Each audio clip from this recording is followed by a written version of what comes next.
was the biggest risk that you took or did not take in this space? Well, we put a dark grass cloth wallpaper up with the idea that it would make the room feel tall ceilinged and light and bright, but everybody's like, a master bedroom, you're going to do a charcoal gray paper. You know, it's going to seem oppressive or masculine or all these things that a Hampton's fantasy bedroom is not supposed to be. And I think it worked. What's some takeaway from the room that somebody at home could do? One of the most important things in a bedroom is to think about your making your bed a focal piece. And I love to use a 4-poster bed.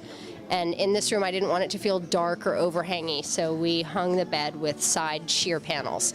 And I think the takeaway for me is you can use a 4-poster bed in any room, big or small, and there are different ways to dress it.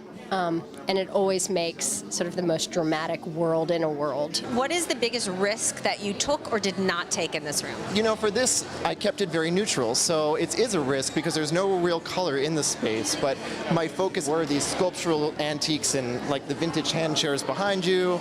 I really wanted the pieces to be the showcase, not bold color or pattern. Tell me about this room. We wanted to do Mad Men kind of era, Don Draper with a pedigree.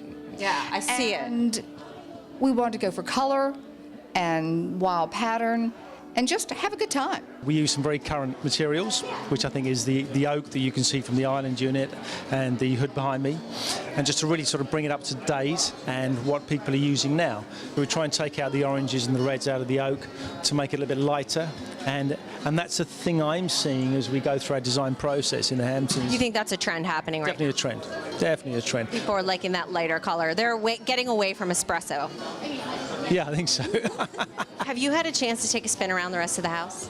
My second favorite room is You already knew my question. a master bathroom.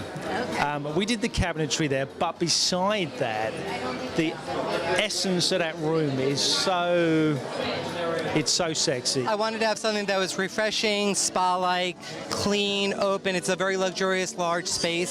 So we maximized the finishes by doing white glazos tiles on the floor, which gave it just a clean, pristine feeling to it. What's the biggest risk?